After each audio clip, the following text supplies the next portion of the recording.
nós possamos, irmão, nos conectar essa manhã com tudo aquilo que está sendo dito, falado, né? Minha esposa já abriu aqui amanhã de forma brilhante. Ela é brilhante. Ela é brilhante. E que nós possamos continuar nessa manhã e conduzindo esse seminário, irmãos. Eu acho que esse seminário Casa na Rocha, eu já fiz esse seminário sozinho em alguns lugares, ministrei 4, 5, 6 mensagens. Então, nessa manhã nós vamos começar a falar alguma coisa até o horário que der ali, né? Nós precisamos respeitar e nós paramos. Mas esse é um sonho que o Senhor nos entregou, é um projeto que o Senhor nos deu. E no decorrer dos anos nós vamos estar ministrando, fazendo, né, essas edições do Casa na Rocha, né? Nos demais anos, eu creio, irmãos, que tem tudo para se tornar o maior evento de família dessa região. Uma estrutura nós vamos ter. Palavra, irmãos, é o que não nos falta. O Senhor tem nos presenteado com muitos homens, muitos pregadores, pessoas que carregam muita revelação, muito entendimento, vida de Deus para poder ministrar a região, a nação e as nações. Amém? Então, que nós possamos essa manhã se conectar. Não se preocupar com nada, irmãos, a não ser com aquilo que Deus vai estar fazendo. Eu queria dizer que nessa manhã eu quero entrar num pensamento, eu quero trazer a parte apostólica do casamento. Apostolado fala de missão. Apostolado fala de envio. Apostolado fala de objetivo. Então, eu creio que aqueles que vieram até aqui trouxeram uma visão pastoral do casamento. Pastor Marcos, pastora Cláudia, pastora Karine. E eu preciso trazer para vocês algumas fundamentações. E aí nós precisamos sair um pouco da questão romântica. E não coloque palavras na minha boca. Não que o casamento não tem que ser romântico e tem que ter todo momento. Por isso que os que me antecederam falaram muito bem. Mas nós precisamos também trabalhar a questão do propósito, do objetivo, do fundamento espiritual, da missão. Amém, irmãos? Então esse é o meu desejo de falar sobre uma estrutura de casamento, uma casa na rocha. Amém? Vamos trabalhar então?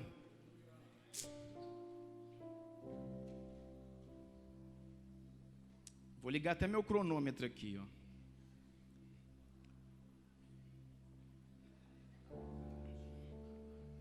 Irmãos,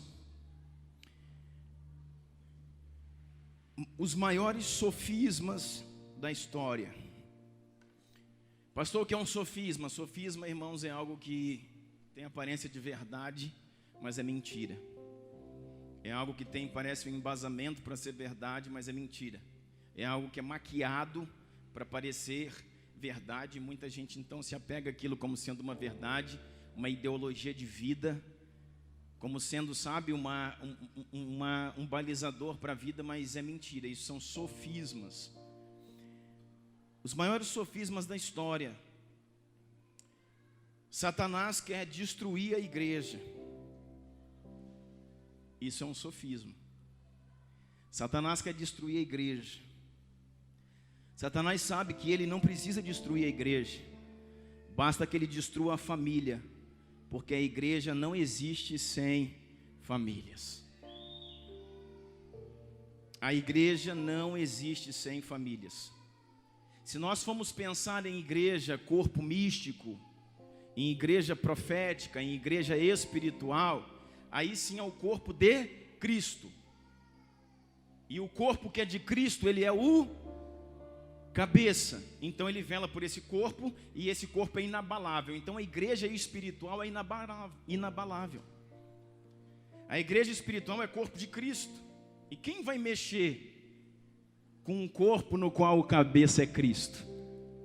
Então essa igreja espiritual que deveria ser, sabe, refletida na igreja física. Só que na igreja física ou na igreja instituição, Satanás pode tocar. Por quê? Porque ela é composta de pessoas. E a igreja por si só, irmãos, ela é uma igreja composta de famílias. Então por que a igreja no Brasil está sendo paralisada? Por que a igreja fracassa? Por que a igreja cresce, mas não estabelece? Porque famílias são fracas. Então às vezes tem louvor de excelência, às vezes tem ensino de excelência, palavra de excelência, organização de excelência, estrutura de excelência, templo de excelência, mas a igreja ainda assim é fraca. Ela não estabelece, ela não cumpre propósito para a cidade, para a nação e para as nações, porque as famílias são fracas. Existe, irmãos, eu quero citar aqui alguns autores e muitas pesquisas. Queria que me ajudasse com as crianças, está muito barulho lá dentro. Existem pesquisas, irmãos, que comprovam, até botei um trechozinho na internet essa semana, que comprovam que crianças que nasceram em lares estruturados, no qual cresceram vendo, assistindo o relacionamento dos pais, pais cristãos que se relacionavam como Cristo e a igreja, o homem morrendo pela esposa, papel de Cristo, a esposa reverenciando o marido, papel da esposa, e os filhos que assistiram isso se tornaram inabaláveis. Essa pesquisa, que não é cristã, é uma pesquisa inglesa, diz que em famílias que também os pais, ainda que não cristãos, ainda que não conectados diretamente a uma igreja, vamos dizer que não eram cristãos, mas não conectados diretamente a um corpo ministerial, mas pais com princípios cristãos, que o pai se manifestava como Cristo e a mãe se manifestava como a igreja, e essas crianças foram criadas longe da igreja, mas dentro de uma casa forte. Os filhos se tornaram inabaláveis. E aí é onde a gente entra nas crises, irmãos, da igreja.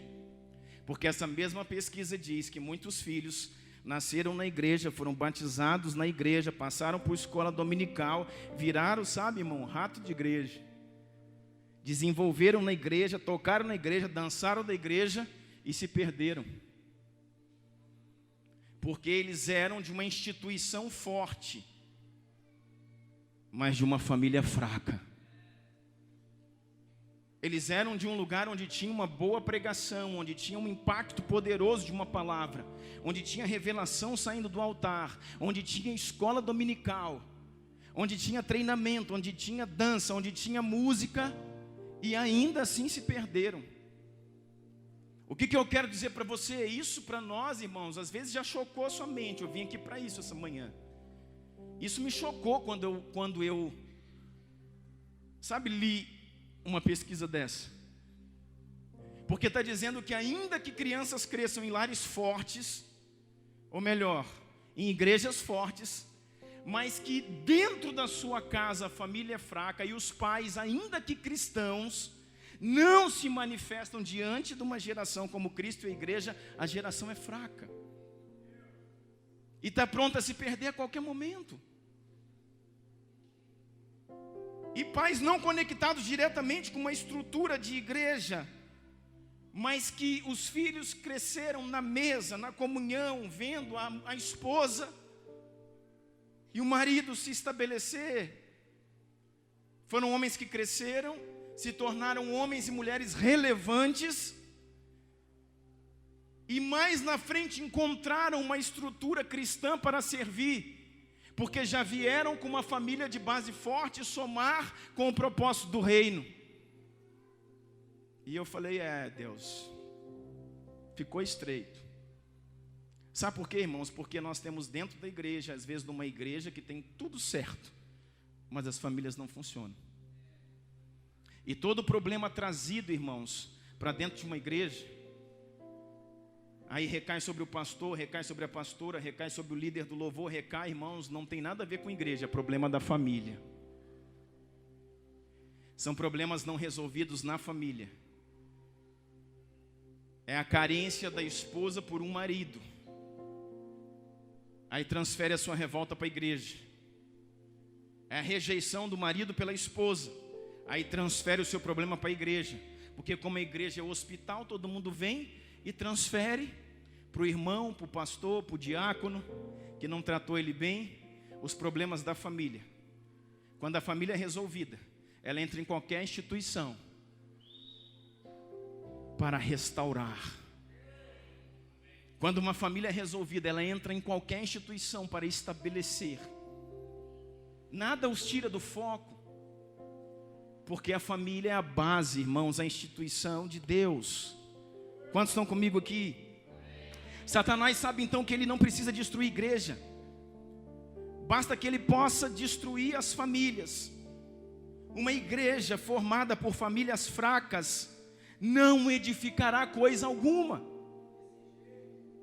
Uma igreja pode ser grande, pode ser rica, pode ser próspera, se as famílias são fracas, se as famílias não são famílias na rocha, são famílias na areia, essa igreja não estabelecerá coisa alguma. E pode construir, pode crescer, e no primeira crise, no primeiro vento, irmãos, tudo aquilo que deu lá em cima, dá lá embaixo. Porque a igreja forte só existe com famílias fortes, com casamentos firmes, com filhos que assistem o relacionamento dos pais, como Cristo e a igreja. A mulher reverencia o marido cobre e protege todo o lar.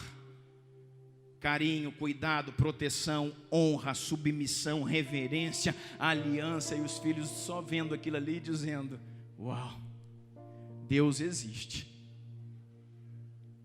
Eu quero dizer uma coisa para você, para que você não se esqueça.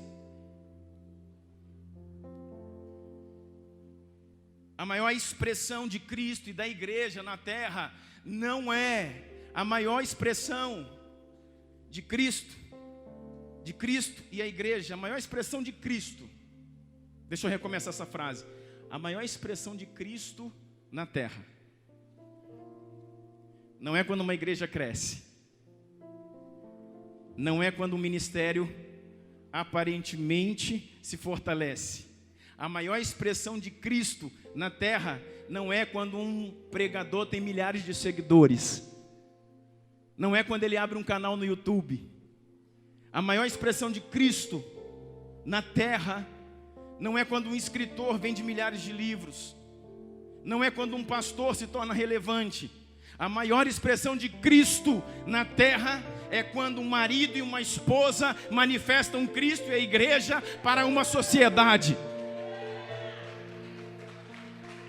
Manifestam Cristo e a igreja para uma sociedade. Então eu quero falar para você e desafiar você a acreditar que o seu casamento e o seu relacionamento com a sua mulher manifesta mais Cristo à sociedade do que o seu ministério.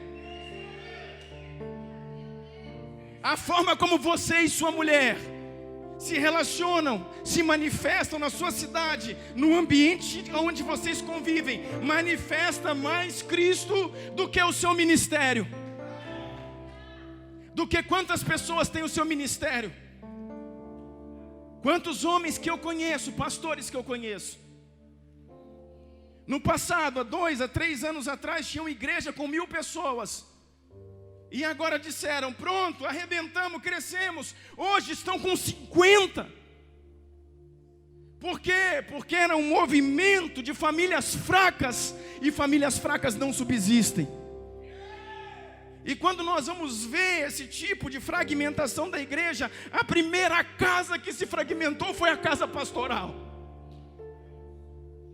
Então ele ganhou uma igreja, mas perdeu a sua família. E então não subsistirá. Porque o seu primeiro, maior e mais importante ministério é a sua casa.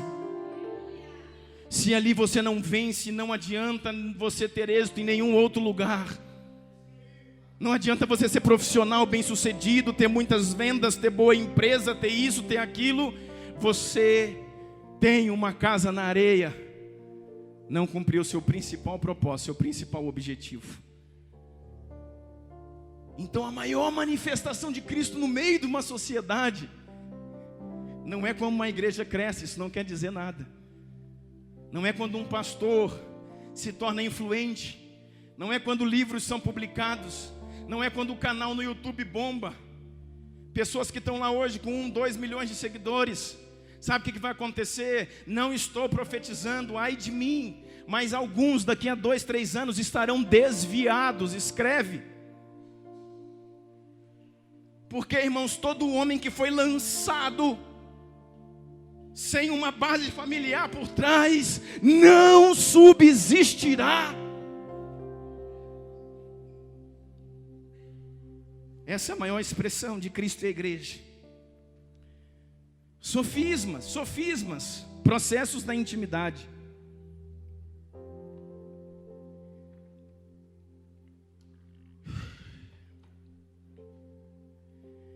Processos da intimidade. O dia que eu tiver um filho, há um sofisma, o dia que eu tiver um filho, eu vou entender verdadeiramente o que é o amor de Deus. Quantos aqui têm filhos? Quantos entendem o amor de Deus? Aí uma pessoa se casa e alguém te fala: você casou, que bênção, mas o dia que você tiver um filho, cara, você vai entender o amor de Deus. Até eu já falei isso. E eu olho para o Heitor e para a Helena, sei algo que dói. Só que isso é um sofisma. Porque não foi com o seu filho que Deus falou que você se tornaria um. Não foi com a sua filha que Deus falou que você se tornaria um. Deus falou: deixará o homem seu pai e sua mãe, para se tornar com sua esposa uma só carne. Grande, magnífico, poderoso é esse mistério. Porém eu me refiro a Cristo e à igreja.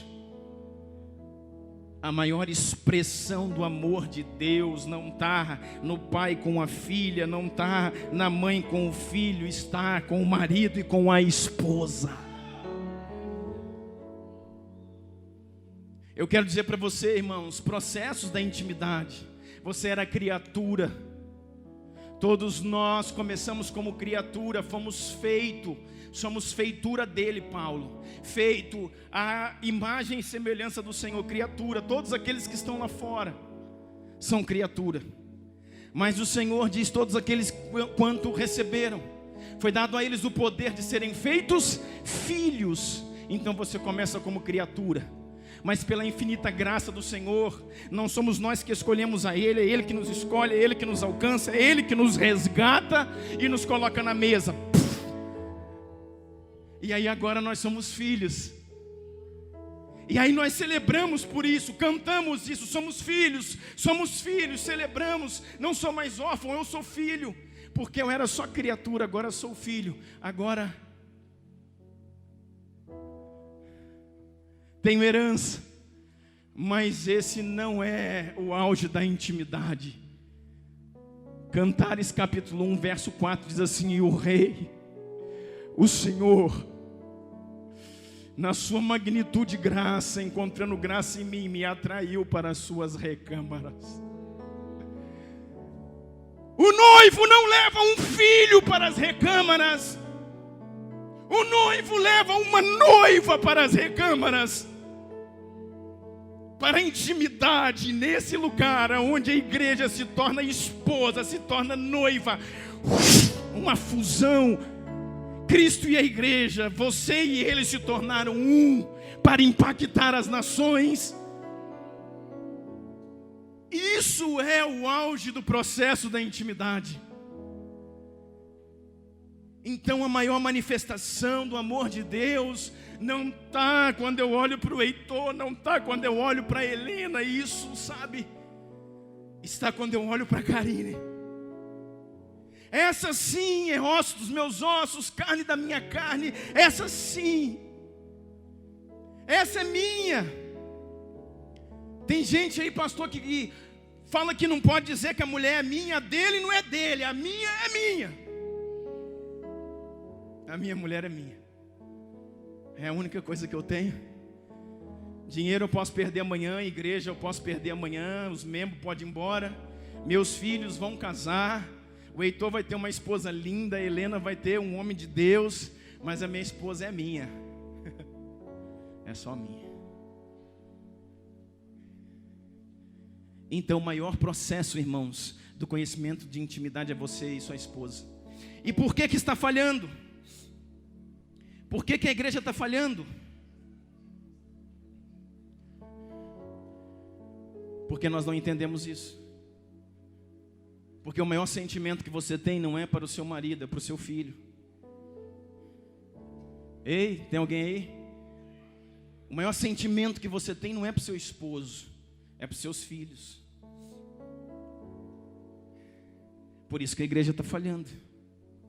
A sua maior atenção não é para o seu esposo, é para os seus filhos. Não é para a sua esposa, é para os seus filhos.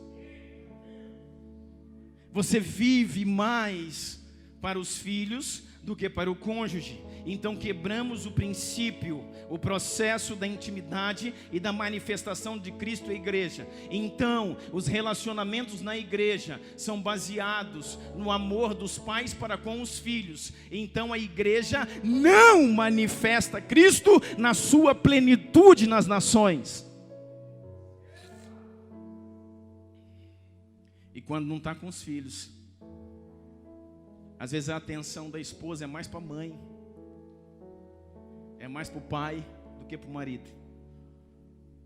Se honra mais o pai, se honra mais a mãe do que o marido.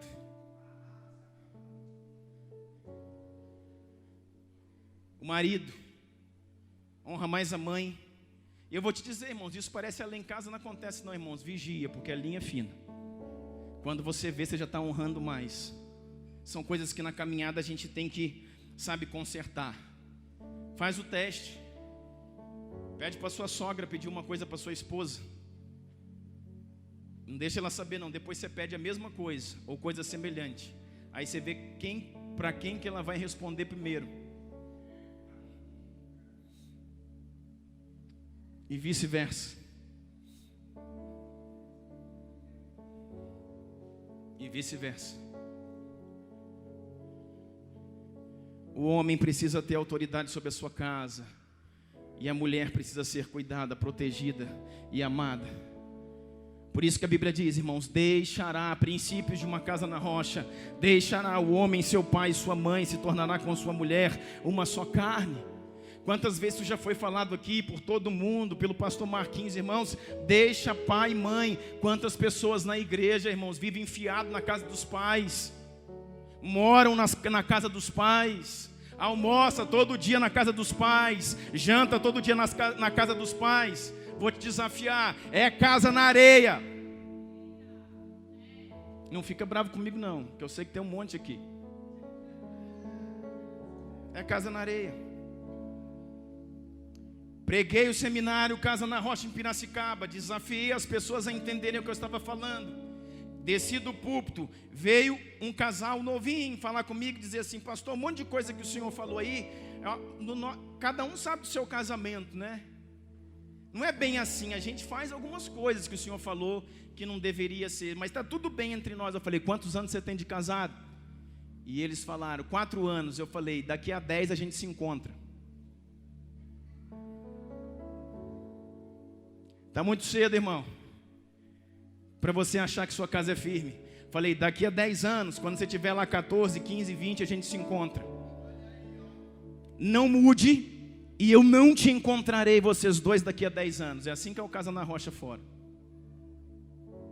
Continue vivendo como vocês estão vivendo. Daqui a 10 anos, se eu voltar para fazer esse seminário aqui, vocês não estão aqui mais juntos. Irmão, quem casa quer casa. Quem casa quer ir embora, irmão. Não mora no fundo da sogra, no fundo do sogro. Vaza, irmão, vaza. Não vai comer todo dia na casa do sogro, na casa da sogra. Não deixe seus filhos para avó e vô criar, irmão. Quem tem filho, irmão, tem que ser pai, tem que ser mãe. Quem vai criar seus filhos não é a vovó, não é o vovô, é você. Pode almoçar na casa da sogra no domingo. Vai lá, irmão. Todo dia. Todo dia. Irmão, cozinhe na sua casa. Gaste mais do bolso para ter uma casa. Pague um aluguel mais caro e suma de perto da mamãe, da titia e da vovó.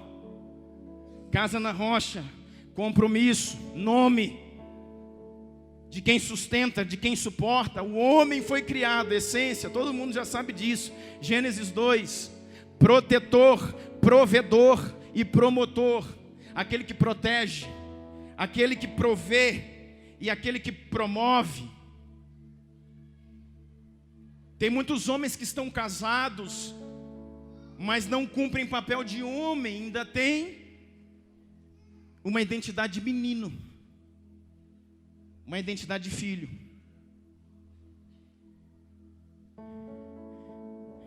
Não posso parar aqui não. Quem quer casa, tem casa.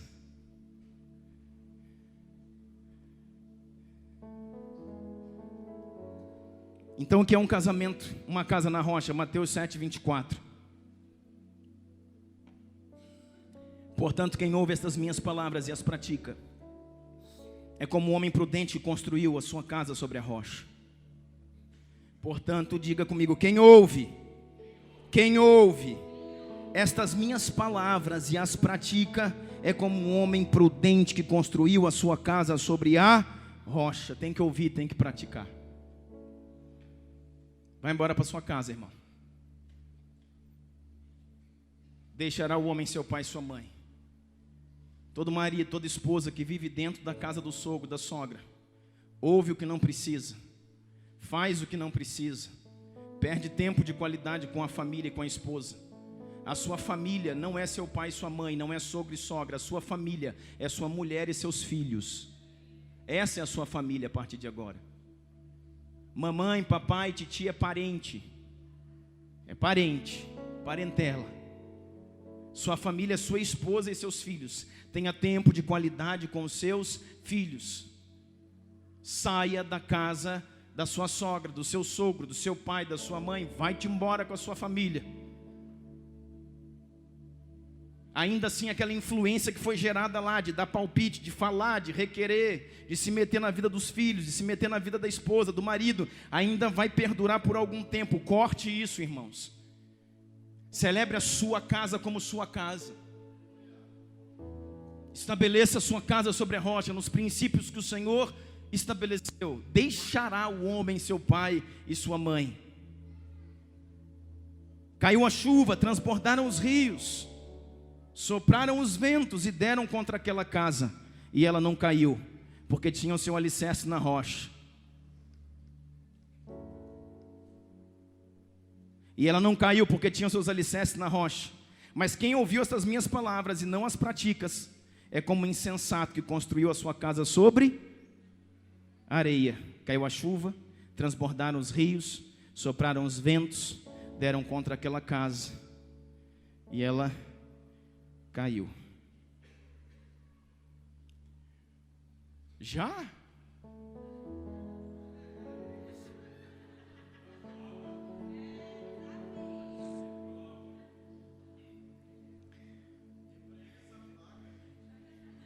Se a igreja tem um consenso assim, se a igreja pedir continua, aí a gente vai embora.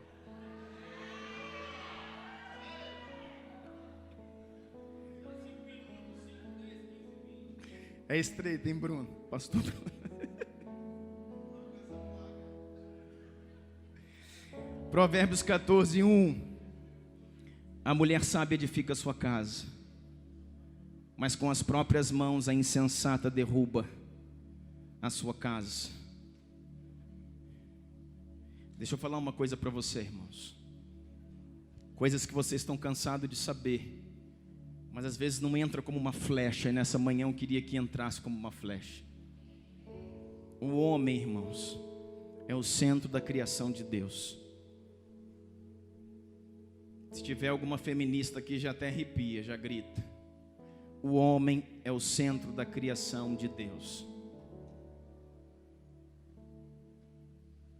O Evangelho, toda a Escritura trabalha de uma forma redentiva para resgatar a humanidade. E o resgate da humanidade só é possível se o homem for resgatado. Por isso que todo movimento feminista, irmãos, é um movimento anticristão, é um movimento diabólico. Por quê? Porque empodera a mulher, mas não resolve o homem. Empodera a mulher e embanana o homem. E se não se resolve o homem, não se resolve nada. Porque o homem é o cerne da criação de Deus. 1 Coríntios 11, abra comigo, diz a palavra do Senhor assim. 1 Coríntios 11, 7. O homem não deve cobrir a cabeça, visto que ele é a imagem da glória de Deus. Mas a mulher é a glória do homem. O homem não deve cobrir a cabeça, visto que ele é a imagem e glória de Deus. Deixa eu falar uma coisa para você, para que você entenda. O homem, ele é imagem e ele é glória de Deus. O que nós pensávamos? Sofisma. Que a humanidade é a glória de Deus. Não é a humanidade, é o homem, ser masculino. O homem, ele é a imagem e ele é a glória. O termo aqui glória se refere a reflexo. Se refere à luz, à expressão. Então, o homem posicionado na sua identidade, numa masculinidade cristã, manifesta Cristo. E a Bíblia diz que a mulher reflete o marido. Só uma.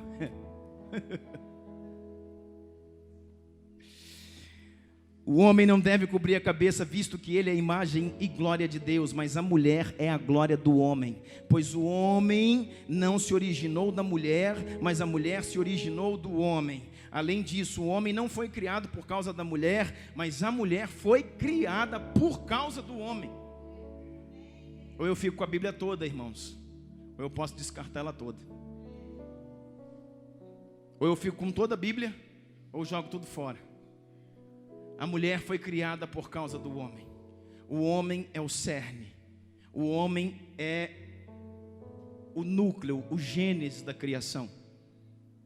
E quando esse homem se perde lá no Éden, irmãos, agora todo o desenvolvimento de Deus está em restaurar o homem. Por isso que você vai ver todas aquelas falas do próprio apóstolo Paulo, no texto de Efésios 5, que é clássico, que todo mundo que passar aqui vai ler. Esse objetivo é o objetivo de recolocar o homem no lugar de cerne, de centro da criação. Deixa eu falar uma coisa para você, mulheres que estão aqui. Um dos maiores princípios de uma casa sobre a rocha é entender que você é a parte mais fraca de um relacionamento. Esse negócio, não, mulher é mais forte, é mentira. Mulher é mais criativa, é mentira. E como acontece em outros lugares, talvez algumas mulheres já estão me olhando e dizendo, não, mas esse é meio machista, né? Eu sou bíblico, irmão. Mulher aguenta mais dor, porque tem a dor do parto. Mentira. Não existe, irmãos, homem fraco, porque Deus o criou forte. Não existe homem fraco, existe homem frouxo. Existe homem banana, mas fraco não. Na sua essência ele é forte. Ele pode estar passivo, omisso, preguiçoso. Por quê? Porque essa herança do pai, Adão. Não é herança de Cristo, é herança de Adão. Por que todo mundo que passa aqui tem que falar de Adão, irmão? Por quê? Porque, querido, nós somos filhos de Adão. Nós somos filhos de Adão. E nós recebemos uma genética espiritual, uma herança espiritual de Adão. Por que todo mundo que passa aqui fala de Eva? Porque todas as mulheres são filhas de Eva e recebem uma herança espiritual de Eva. E como que a gente se livra disso? Não é se tornando crente, é recebendo uma nova identidade em Cristo Jesus. A palavra do Senhor diz: aqueles que estão em mim. Sabe o que é estar em mim? É aquele lugar na recâmara. Estar em mim é se tornar um com Ele. Aqueles que se tornaram a minha noiva, se tornaram um comigo, se tornaram nova criatura. As coisas antigas ficaram para trás, e eis que tudo se fez novo. Tu não carregas mais a genética de Adão. Sobre ti está a genética de Yeshua, o Rei dos Reis, Senhor dos Senhores. Para quê? Para governar sobre a terra. Então eu preciso entender de intimidade. Porque enquanto eu sou criatura, não resolvo nada. Enquanto eu sou filho, ainda não resolvo. Quando eu me torno noiva, me torno um. Quando eu me torno um, a autoridade dele é minha, porque sou um com ele. Então eu me torno governante da terra, segundo aquilo que ele falou ao meu respeito. Quem está entendendo o que eu estou falando? Irmão, você precisa ensinar um cachorro a latir, um gato miar, um peixe nadar. O peixe sai lá e já sai nadando, porque é a sua natureza. Você precisa ensinar um homem a pecar? Sim ou não? Não, porque é a sua natureza. Você precisa ensinar um homem a ser bom. Você precisa ensinar seus filhos a serem uma nova criatura. Mas você não precisa ensinar nada para eles sobre pecado, porque tudo eles vão aprender sozinho. Faz parte da sua natureza. Todos nós nascemos, todos pecaram, destituídos estão da glória de Deus. Todos nós nascemos em pecado. Todos nós temos a natureza de Adão, e vamos caminhar na natureza de Adão até que nos tornemos um com Ele, para manifestar uma nova identidade, uma nova natureza, que é a de Cristo. Por isso, irmãos, que todos os homens, até que tenham uma identidade restaurada, preste atenção nisso, manifestam as características de Adão: omissão, passividade. O que mais? Não vou ler o texto aqui. Tem muito tempo ainda, irmão, mas não vou ler o texto.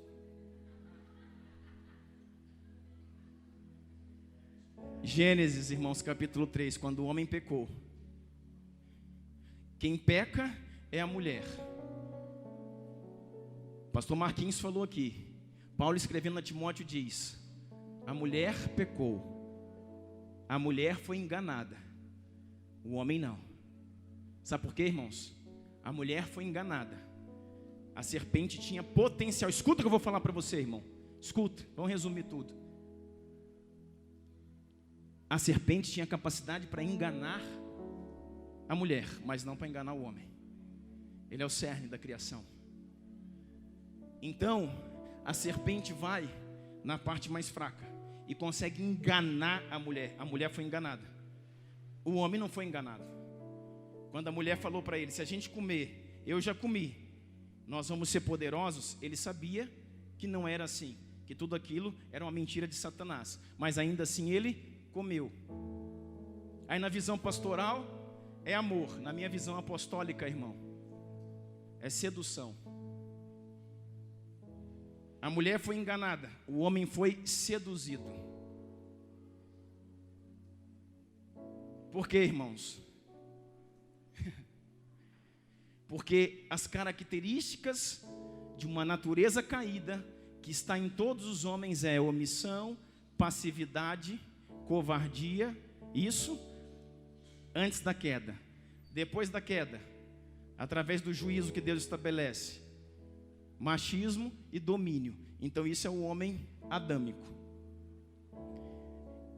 Todas as mulheres, não precisam ensinar, já nascem cobiçando. O que é cobiça? Elas querem o que não lhe pertence. O texto fala que ela olhou, o texto fala que a boca salivou, o texto fala que o olho brilhou, o texto fala que ela rodeou aquela árvore, o texto fala que o coração palpitou, o texto fala, irmãos, dessa mulher sensitiva, aguçada, cobiçosa. A mulher é cobiçosa, 3 características principais. A mulher é manipuladora, porque ninguém manipula, nenhum homem manipula como uma mulher. E a mulher é sensual. A sensualidade faz parte da mulher. O saber trabalhar os cabelos, as roupas, o corpo. A sensualidade faz parte da mulher. Então, você não precisa, irmão, ensinar um cachorro latir. Você não precisa ensinar um gato miar, um peixe nadar. E você não precisa ensinar um homem pecar. Quando ele nasce, ele já vem embutido. Já vem agregado nele uma herança. A herança adâmica. Na mulher, a herança evítica. E aí ele vai se desenvolvendo assim. E a sua adolescência é assim. A sua juventude é assim. Casa muitas vezes assim. E ele é a expressão do Adão. Em Gênesis 3, quando o Senhor vem, foi Eva que pecou, mas Deus responsabilizou Adão. Então o Senhor chama Adão. Então Deus chama o homem. Você responde pela sua casa. Aí ele diz assim: ouvindo a sua voz, tive medo. Ouvindo a sua voz, tive medo. E me escondi. Qual que é a natureza adâmica? Um homem com medo, um homem que esconde. Primeira coisa, irmãos, ele peca. Depois de pecar, ele se enche de medo. Depois de medo, ele não assume, ele se esconde. E quando Deus o encontra, ele transfere a responsabilidade. E aqui está você.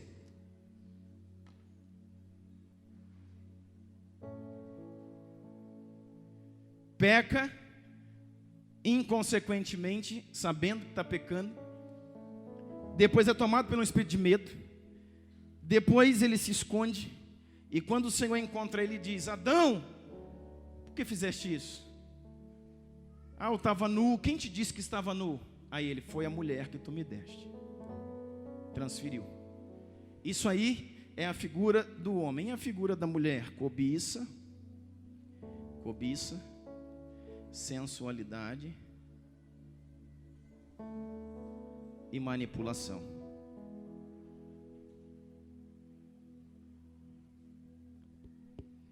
Irmãos, eu queria que você entendesse que muitos psicólogos, muitos escritores têm falado acerca disso, têm estudado sobre isso, falado sobre a respeito dessa transferência.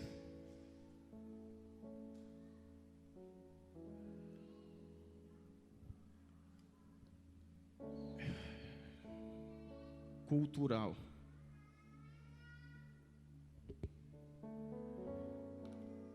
Kevin Leman. Aí, ó, tô acabando. Kevin Leman, entre outros escritores, alguns psicólogos, alguns psiquiatras têm estudado a respeito desse comportamento, entendendo a parte psicológica, a parte psiquiátrica, entendendo a parte espiritual. E o que isso é batido, irmãos, por uma junta de psicólogos e psiquiatras americanos, é que esse tipo de desenvolvimento de comportamento não tem a ver com cultura. Ou seja, não foi ensinado, tem a ver com uma herança. Quando seu pai, irmãos, tem hipertensão, é bem possível que você vá ter também. A não ser que isso seja quebrado, redimido no Senhor. Quando seu pai e sua mãe têm diabetes, é bem possível que você tenha também. Quando seu pai era calvo, é bem possível que você tenha também, porque isso é uma herança genética. Esse tipo de comportamento desenvolvido não tem a ver com cultura, não tem a ver com algo ensinado. Uma cultura, irmãos, pode reforçar esses comportamentos. O tipo de lar, o tipo de cultura que ele está envolvido pode reforçar esses comportamentos. Mas, como o peixe nada, como o cão late, como o gato mia, um homem que ainda não assumiu uma identidade em Cristo, ele peca, ele tem medo, ele se esconde, ele transfere a responsabilidade. E você está conduzindo muitas vezes a sua casa assim. E a mulher, como é que tenta controlar o marido? Cobiça, sensualidade e manipulação. Quando existe o pecado, e o Senhor então vem estabelecer juízo, olha só que coisa interessante. O que a mulher sempre quis no começo, desde o começo? Convencer o homem, estabelecer um domínio sobre o homem. Quando o Senhor vem agora, na presença do pecado, estabelecer um juízo, Ele diz para ela assim: olha, teu desejo será para o teu marido, e ele te dominará. Então, uma das maiores características que ela tinha era domínio, passa a ser aquilo que mais vem contra ela. E aqui começa a guerra dos sexos. Então, irmãos, o homem dominador não é o modelo original de Deus. O homem dominador é o juízo que Adão recebe por ter sido omisso e passivo. Tudo aqui está ligado que é omissão e passividade. A pastora Karine acabou de falar aqui. Omissão. Ele abriu uma brecha. Então tudo está ligado à omissão e à passividade. E quando então ele peca, e o Senhor vem e estabelece sobre ele um juízo. O que o Senhor fala para a mulher? Vai ter dores de parto, depois você lê Gênesis 3, vai ter dores de parto, quando você vai dar à luz com dores, seu desejo será para o teu marido, e ele te dominará. Para o homem, o Senhor diz assim: maldita é a terra por tua causa.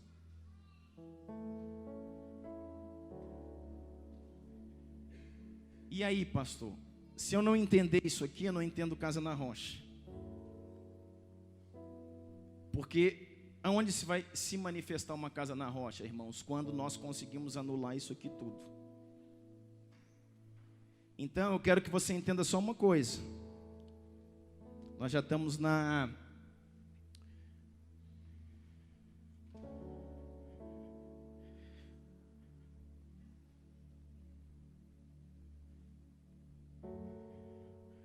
o homem, na natureza adâmica, ele vai para dois extremos. Antes da queda, ele é omisso e passivo. Depois da queda, ele é dominador. Em Cristo, ele é líder, protetor, provedor e promotor. O homem, antes da queda, omisso, passivo, abriu brecha para que a sua mulher fosse seduzida, ouvisse a serpente. Quando ele pecou, Gênesis 3, Deus vem e estabelece um juízo sobre ele e sobre a mulher. Falou: maldita é a terra por tua causa. E para a mulher fala assim, para o homem ele diz: maldita é a terra por tua causa, porque deste ouvido a tua esposa.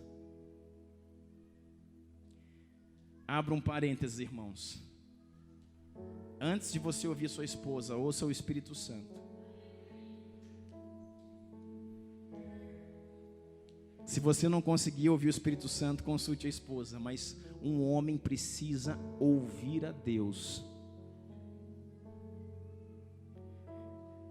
Maldita é a terra por tua causa. Aí ele vem e estabelece sobre a mulher: teu desejo será para o teu marido, ele te dominará. Então o homem se tornou um dominador. E tem homens que se alegram com isso e mostram na Bíblia: olha aqui, ó, Deus mandou o seu dominador dominar sobre ti. Aquilo é um juízo. Aquilo é um juízo, é uma maldição, por causa do pecado. Então, irmãos, todo homem ou é omisso e passivo, ou é dominador e machista, sem ninguém ensinar, não é cultural, é herança adâmica, até que ele se torne uma nova criatura em Cristo Jesus. Toda mulher é sensual sem ninguém ensinar. Irmão, você vê lá suas filhas de 2, 3 anos, eu estou vendo lá a Helena. Helena tem 3 anos, quer pintar coisa, quer passar batom. E fica lá e quer passar não sei o que, quer botar uma sapatota. Pode parar, não está na hora não. Toda mulher, irmãos, toda mulher paguei aqui, se move por cobiça, sensualidade e manipulação, até que se encontre em uma casa na rocha. Vamos terminar, deixa eu ler esse texto aqui que você também bem conhece, mas diz assim, Efésios 5, 22, vós mulheres, sujeitai-vos aos vossos maridos como ao Senhor. Efésios 5, irmãos, é a correção de Deus sobre tudo isso, porque o marido é o cabeça da mulher, como também Cristo é o cabeça da igreja, sendo ele próprio o salvador do corpo. De sorte que assim como a igreja está sujeita a Cristo, assim também as mulheres sejam em tudo sujeitas aos seus maridos. Vós maridos, amai as vossas mulheres, como também Cristo amou a igreja, e a si mesmo se entregou por ela.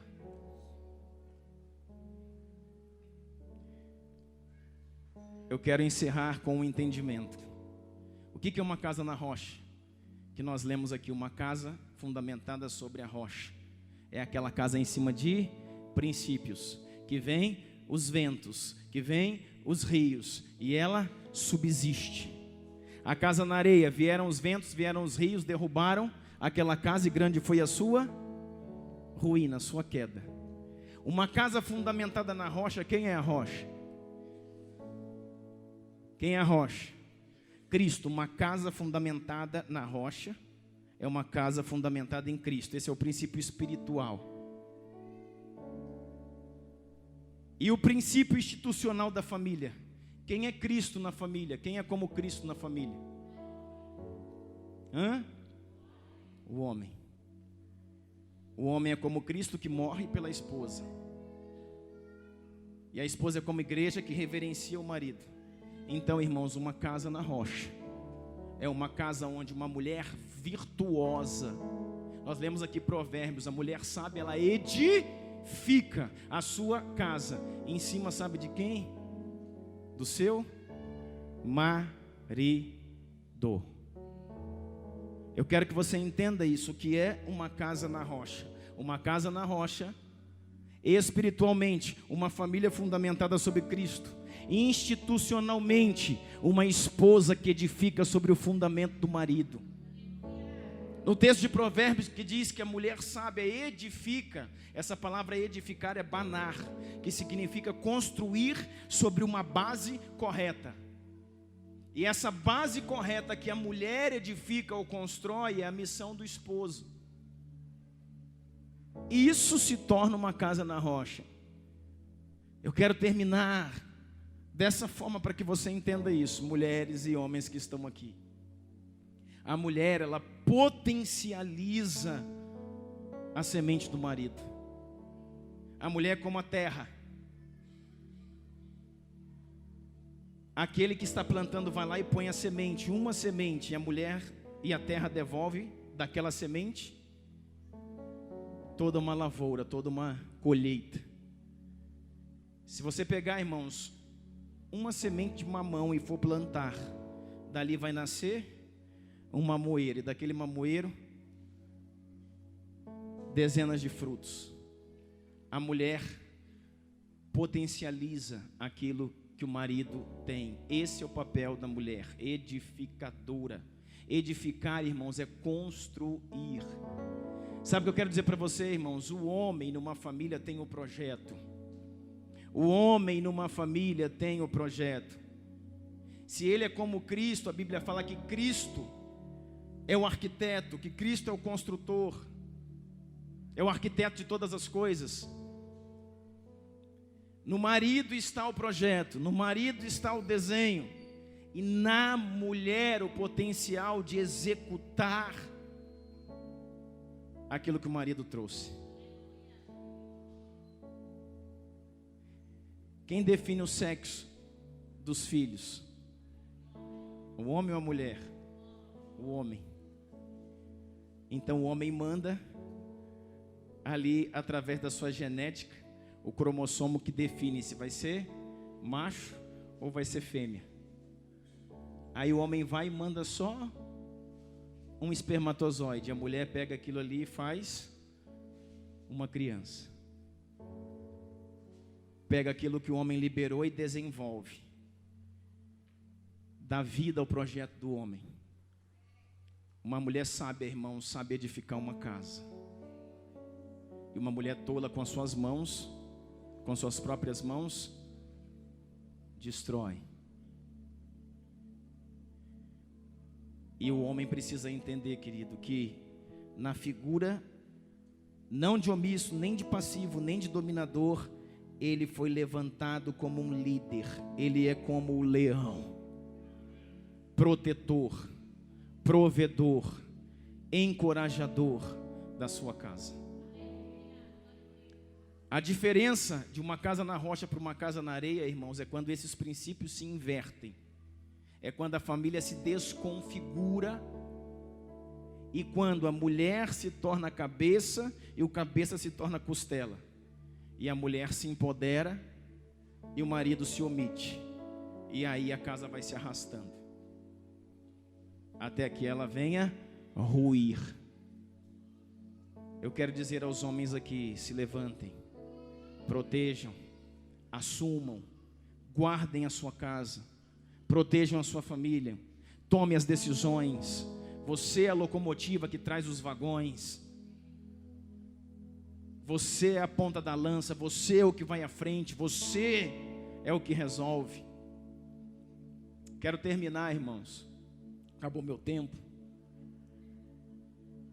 falando sobre um testemunho que nós vivenciamos num dos Casas na Rochas fora daqui da cidade. Eu sentei com um casal e os dois estavam juntos e a mulher chorava muito. E ela foi contar, eles foram contar a história deles. E ela diz o seguinte: pastor, eu sempre tive uma vida de paz dentro do meu lar, e o meu marido sempre foi meu amigo. Ele sempre foi amigo, ele sempre foi cuidadoso, ele sempre liberou recursos, nós nunca tivemos, falta de recursos.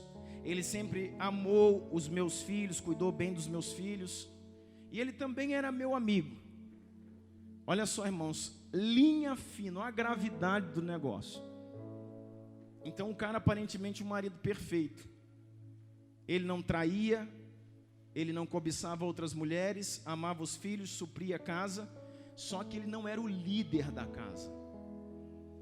Essa mulher, irmãos, pelo jeito dela falar, você vê que é igual a Capitã Marvel, a Mulher Maravilha, essas mulheres que vai, pega, resolve coisa, e fala, e vai, arranca, pá, e tal.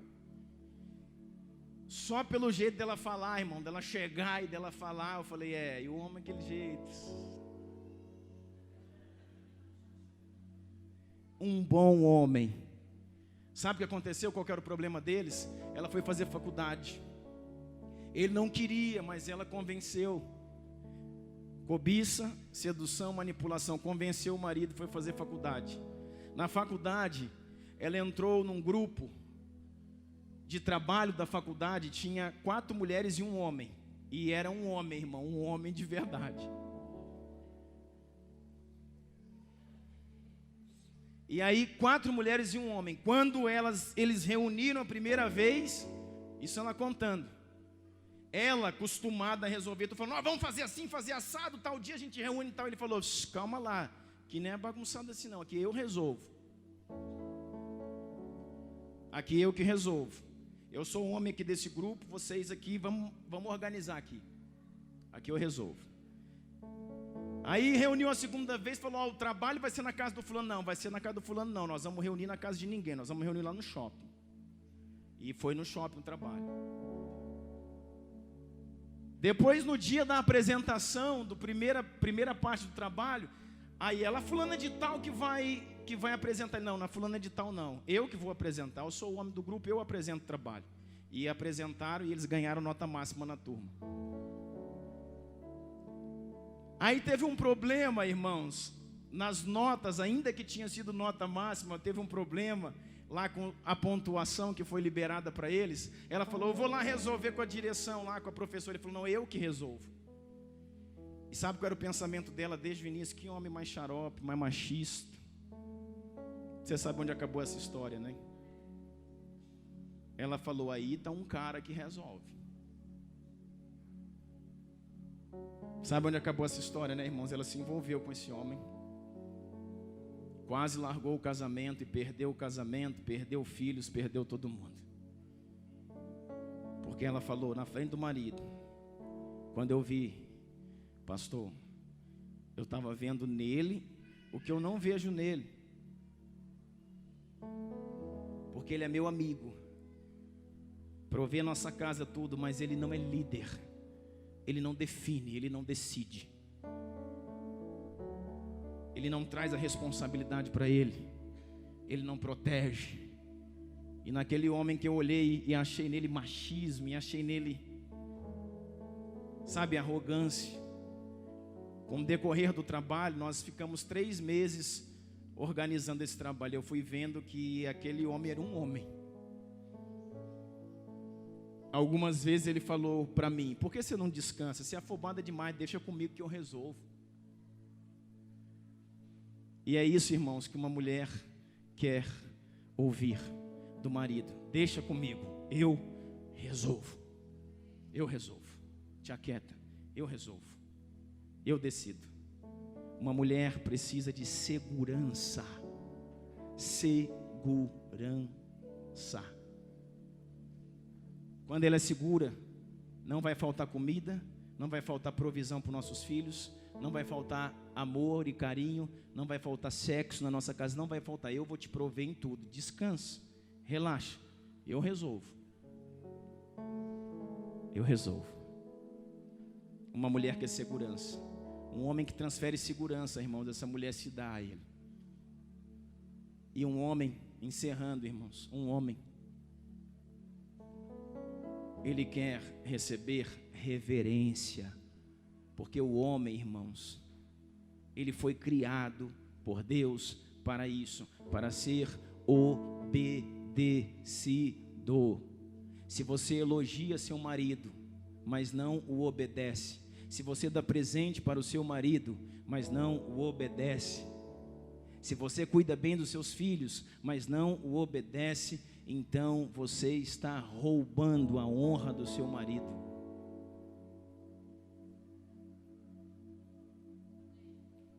Você precisa obedecer, reverenciar, assim como nós nos submetemos à igreja.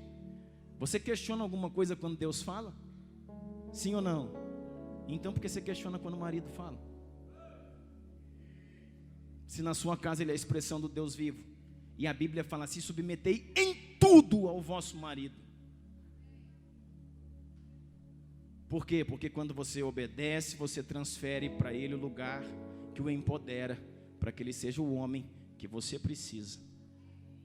E aí Efésios 5 resolve o problema de Gênesis 3 e a edificação de uma casa na rocha, aonde espiritualmente a casa fundamentada sobre Cristo, institucionalmente a mulher, que a Bíblia chama de edificadora, edifica sobre a missão, o projeto do marido. O marido é base, o marido é fundamento, e a mulher edifica, constrói sobre o fundamento do marido.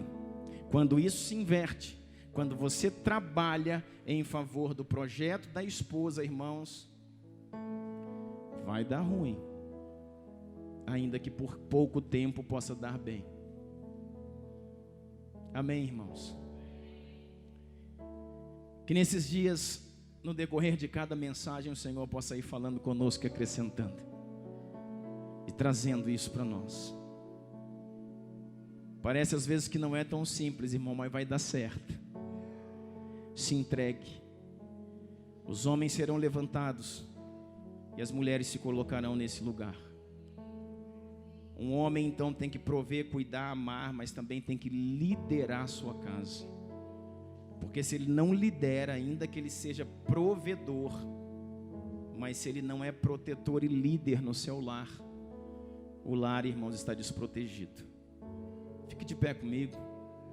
Vamos orar.